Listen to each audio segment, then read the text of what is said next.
Hello nursing students, today I am taking the second lecture of developmental psychology chapters of psychology। तो हम लोगों ने पिछले class में जो है पूरी तरीके से जाना था डेवलपमेंटल साइकोलॉजी क्या होता है, और उसमें जो देखा था एक इंडिविजुअल का जो पूरा लाइफ स्पान होता है, ओके, उसका जो पूरा जिंदगी होता है, चाहे वो बचपन से लेकर के जवानी हो, जवानी से लेकर के बुढ़ापा हो, उस बीच में जितने भी स्टेजेस होते हैं, उस स्टेज में उसका डेवलपमेंट कैसा होता है, उस समय उसका साइकोलॉजिकल नीड्स क्या होते हैं और रोल ऑफ नर्स क्या होते हैं, इन सभी को हम लोगों ने जाना था, समझा था, और उसका नोट्स भी जो है तुमको दे दिया था। ओके, तो आज के लेक्चर में जिस टॉपिक को हम लोग पढ़ने वाले हैं उस टॉपिक का नाम है death and their stages. Okay, अब जो है हम लोगों ने पहले ये तो देखा कि पूरे जिंदगी में जो है इंसान का साइकोलॉजी क्या होता है। ओके, अब हम लोग ये देखेंगे कि एक इंसान जब मृत्यु के समय में होता है, जब उसको पता लगता है कि अब हम 1 घंटे बाद मरने वाले हैं, कुछ समय बाद मरने वाले हैं, तो उसका रिएक्शन क्या होता है, उस समय उस पेशेंट का साइकोलॉजी क्या होता है और कौन कौन से स्टेप से होकर के जो है वो गुजरते हैं। ओके, इसको हम लोग अच्छे तरीके से आज देखने वाले हैं, समझने वाले हैं, और बहुत ही इंपॉर्टेंट टॉपिक है। बहुत बार इस क्वेश्चन को एग्जाम में पूछा भी गया है।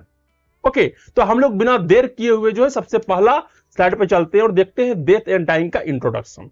ओके, तो यहां पे कहा गया है कि patient who are terminally ill, वैसे पेशेंट जो कि बहुत ज्यादा बीमार हैं, उसको ऐसा बीमारी है जो कि असाध्य है, जो जल्दी ठीक नहीं हो सकता, और फिर experiences varying levels of awareness okay regarding their condition. तो पेशेंट को पता होता है कि हमारा कंडीशन कैसा है, ओके, हम मरने वाले हैं या फिर जो है इतना खराब कंडीशन हो चुका है कि लोग हमको बहुत ही जो है प्यार से देख रहे हैं, इज्जत से देख रहे हैं, उसको अवेयरनेस होता है कि मेरे साथ क्या चल रहा है। ठीक है, वो अलग अलग तरीके से हो सकता है जब उसको लोग बहुत ज्यादा प्यार करना शुरू कर दे, अचानक से लोग रोना शुरू कर दे, या फिर कुछ कल्चरल थिंग्स जो है उसके साथ होना शुरू कर दे, तो ये सब तरीके से भी जो है पेशेंट पता लगा लेता है, वो अवेयर हो जाता है कि शायद मेरे साथ कुछ गलत होने वाला है। ओके, ये बात तुमको समझ में आ रहा है यहाँ पे। फिर यहाँ पे नेक्स्ट कर रहा है कि ग्लेसर एंड अस्टेसस नाम के जो साइंटिस्ट थे, ओके, ग्लेसर और अस्टेसस नाम के साइंटिस्ट थे, उन्होंने 1965 में 3 स्टेज ऑफ अवेयरनेस को इजाद किया। ठीक है, उन्होंने खोजा कि 3 तरह के स्टेट्स होते हैं अवेयरनेस के जो पेशेंट को पता होता है। तो वो 3 स्टेट्स कौन कौन से होते हैं थोड़ा एक बार देखते हैं। तो जो पहला स्टेट होता है ना, उसका नाम होता है क्लोज्ड अवेयरनेस। क्या होता है? Closed awareness. अब ये क्लोज्ड अवेयरनेस क्या होता है?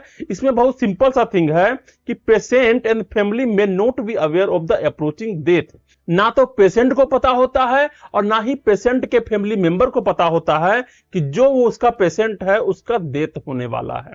ओके, उसको पता ही नहीं होता है। लेकिन जो वन पार्टी होता है उस ग्रुप में, एक पार्टी को पता होता है लेकिन choose not to disclose it, लेकिन वो जो है इसको डिस्क्लोज करना नहीं चाहता है। ओके, मींस पेशेंट को भी पता नहीं है, उसके फैमिली मेंबर को भी पता नहीं है, बट एक इंसान को पता होता है क्योंकि डॉक्टर उसको बता चुका होता है। ओके, लेकिन वो किसी को बताता नहीं है। तो इसके कारण से क्या होगा? इसके कारण से डिफिकल्टीज आएंगी। क्या डिफिकल्टीज आएंगी? पेशेंट को डिफिकल्टीज आएगी और क्रिएट होगा एक कम्युनिकेशन डायलेमा। ठीक है, अच्छे तरीके से कम्युनिकेशन नहीं होगा और जो हेल्थ केयर प्रोवाइडर है वो भी अच्छे तरीके से केयर नहीं दे पाएंगे। ओके, अगर हेल्थ केयर प्रोवाइडर को पता चल जाए कि ये क्रिटिकल कंडीशन में है, इसका डेथ हो सकता है, वो बहुत सजग रहेगा। ओके, जितना भी इमरजेंसी मेडिसिन है वो सारे वहां पे रखेंगे, चाहे वो सीपीआर देना रहेगा वो सब के लिए भी जो है वो तैयार रहेंगे। ओके, लेकिन अगर किसी को बताया नहीं जाए, क्लोज्ड अवेयरनेस को रखा जाए, तो पेशेंट तो ऐसे ही जो उसको कुछ पता नहीं है और वो कुछ कर भी नहीं सकता, अपना आखिरी इच्छा तक भी बता नहीं सकता। ओके, तो that is the closed awareness. अब नेक्स्ट अवेयरनेस जो होता है वो है mutual pretence.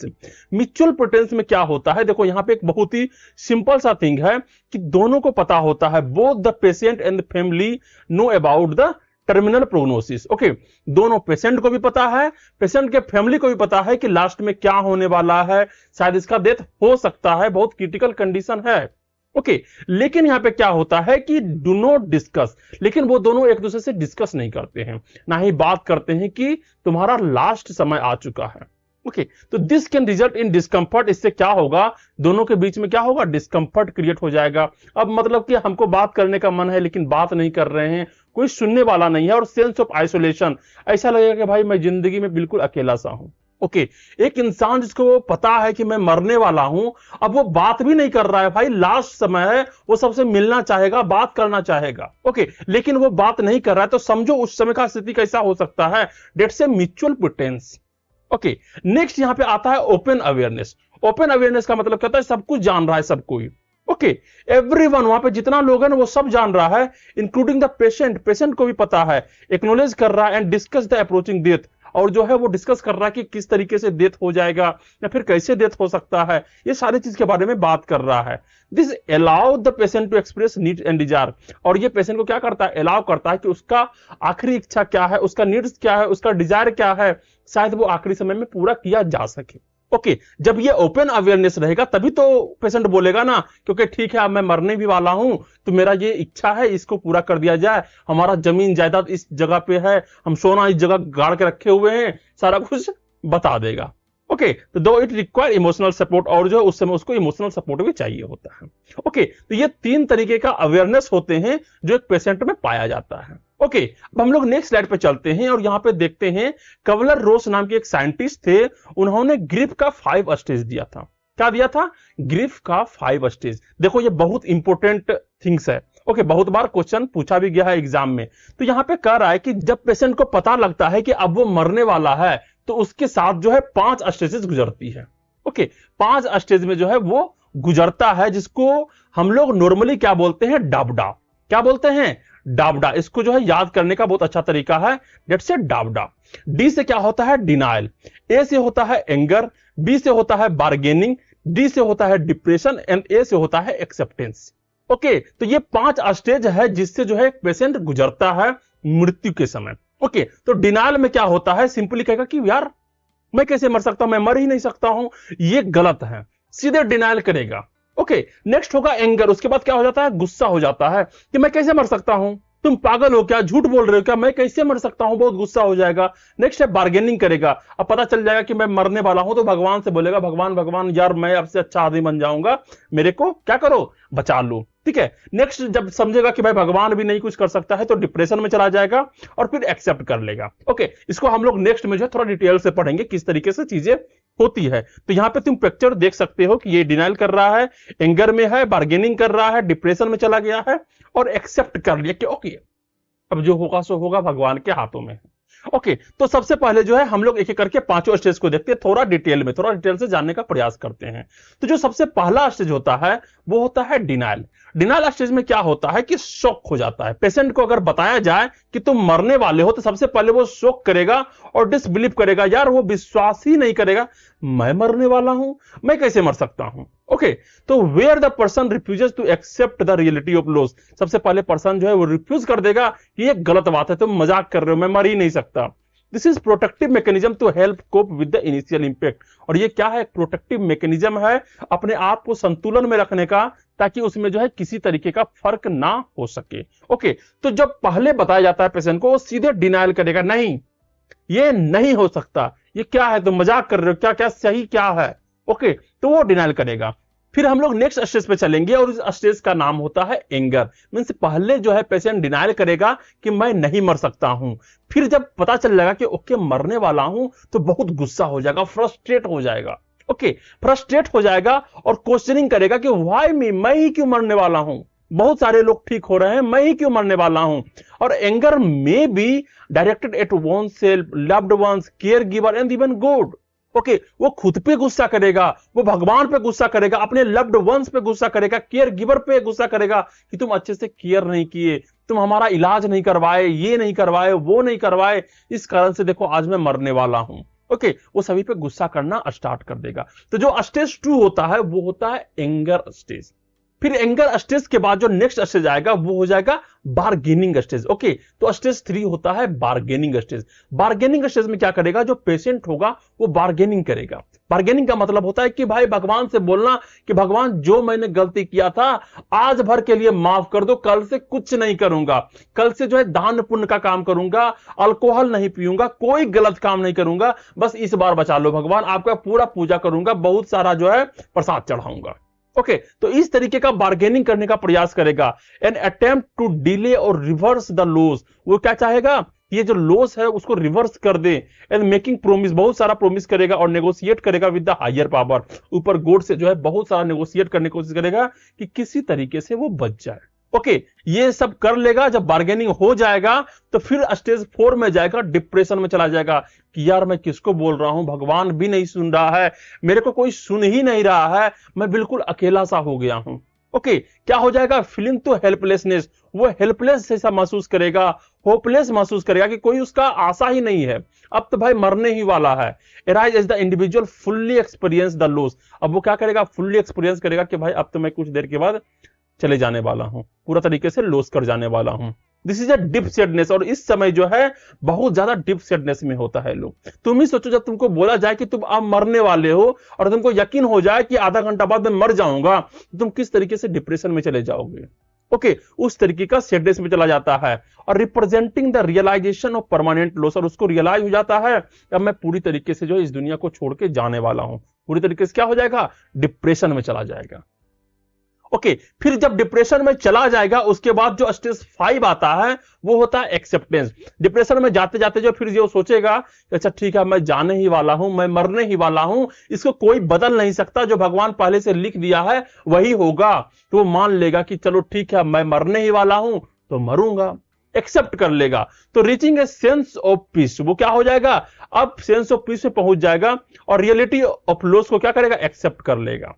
Okay, where the person begin to make plan for the future and reengage with the life, और वहां पे क्या करेगा, जो भी बचा हुआ समय रहेगा उसमें जो है वो प्लान करेगा कि अब मैं इसमें क्या कर सकता हूं, मैं क्या किससे मिल सकता हूं, क्या खा सकता हूं, क्या कर सकता हूं, अब वो करने का प्रयास करेगा और वो उस चीज को एक्सेप्ट कर लेगा कि ओके अब मैं थोड़ा देर के बाद जो है खत्म होने वाला हूं। ओके, लेकिन यहां पे एक नोट दिया हुआ है, क्या नोट दिया हुआ है कि not everyone experiences all this stage, जरूरी नहीं है कि जितना पेशेंट जो डेथ से मिलने वाला होता है वो सारा इस सारे स्टेज से मिले, हो सकता है किसी में 2 स्टेज ही हो, किसी में 3 स्टेज ही हो, लेकिन नॉर्मली देखा जाए तो 5 स्टेज होता है।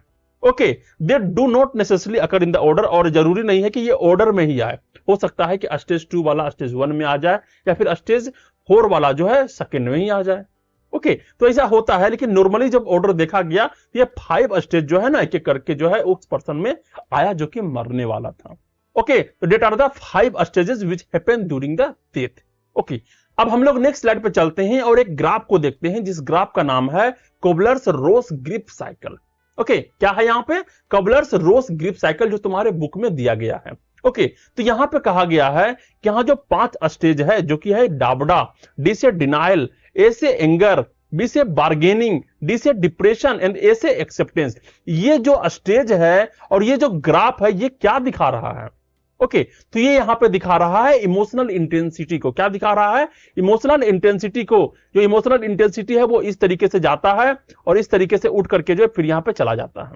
ओके, जब इसको डिनाइल करना होता है उस समय इमोशनल इंटेंसिटी इसका हाई होता है, थोड़ा हाई होगा, लेकिन जब जैसे ही एंगर आता है उसका इमोशनल इंटेंसिटी धीरे धीरे लॉस कर जाता है, मतलब वो पूरा डिप्रेशन में जाना शुरू हो जाएगा। फिर वो बार्गेनिंग करेगा पूरे तरीके से, उसका इंटेंसिटी पूरा लॉस कर गया है, अब वो धीरे धीरे जैसे ही डिप्रेशन में जाएगा उसके बाद वो धीरे धीरे धीरे धीरे नॉर्मल में आना शुरू हो जाता है और वो फिर जाकर के एक्सेप्ट कर लेता है ओके अब मैं मरने ही वाला हूं, तो जो हमारा फ्यूचर प्लान है, जो हमारा ख्वाहिशें हैं उस सबको पूरा कर लेता हूं। ओके, एक्सप्लोर करेगा ऑप्शन को, न्यू प्लान बनाएगा in the place moving on करने के लिए।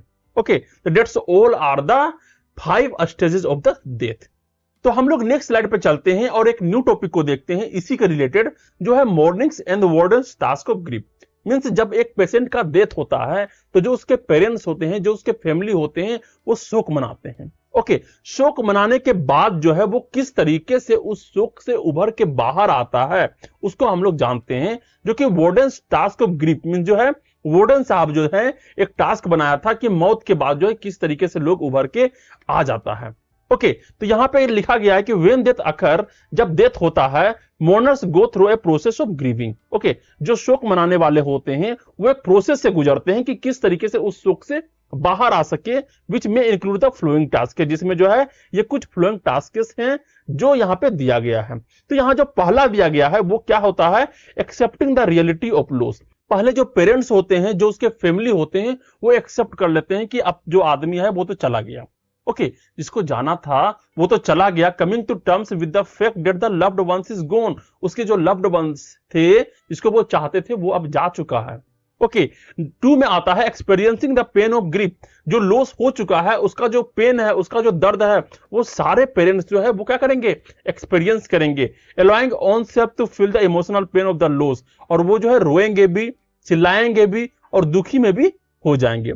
थर्ड में क्या होता है, adjusting the life without the deceased. Okay अब क्या करेगा कि जिसको जाना था वो तो जा चुका है, अब उसके बिना जो है अपना लाइफ को एडजस्ट करना शुरू करेगा। तो क्या करेगा यहाँ पे, finding way to live in the world without the presence of the loved one. अब वो नया नया तरीका खोजेगा कि किस तरीके से वो इस दुनिया में सरवाइव कर सकता है, किस तरीके से अब वो दुनिया में रहेगा उसके बिना जिससे जो है वो प्यार करता था। ओके नेक्स्ट यहाँ पे आता है री इन्वेस्टिंग इन न्यू रिलेशनशिप। अब जो आदमी जा चुका है तो उसके बदले कोई ना कोई तो चाहिए ही, है ना, तो वो न्यू रिलेशनशिप में जाना शुरू कर देगा, नए लोगों से मिलना शुरू कर देगा और ग्रेजुअली फॉर्मिंग न्यू रिलेशनशिप बनाएगा और finding meaning in life again, और फिर से जो है वो अपना लाइफ का जो है न्यू मीनिंग ढूंढ लेगा। ओके अगर किसी का हस्बैंड का डेथ हुआ होगा तो वाइफ जो है एक न्यू पार्टनर को ढूंढेगा और उसके साथ रहना शुरू कर देगा, या फिर अगर किसी का जो है वाइफ का डेथ हो गया होगा तो वहां पे जो हस्बैंड होगा वो जो है एक न्यू मैरिज करेगा, और या तो बच्चे होंगे तो उसके लिए भी जो एक न्यू मोम का जो है फाइंडिंग करेगा और अच्छे से अपने जिंदगी को जीने का प्रयास करेगा। ओके तो यहां पर जो है हम लोगों ने डेथ को देखा, डेथ ऑफ स्टेजेस को देखा, और उसके बाद जो मॉर्निंग किस तरीके से प्रोसेस जाता है उसको भी हम लोगों ने अच्छे तरीके से समझा। तो यहां पर जो तुमको ये वीडियो कैसा लगा, कितना समझ में आया, क्या एंजॉय किए या फिर नहीं किए, क्या किए उसको नीचे कमेंट में लिखना है। वीडियो को लाइक जरूर करना है, शेयर करना है अपने दोस्तों को जिसको समझ में नहीं आता है या फिर कॉलेज में उसको कुछ भी समझ नहीं आता है। ओके शेयर करना है अपने दोस्तों को और सब्सक्राइब करो चैनल को। Okay thank you.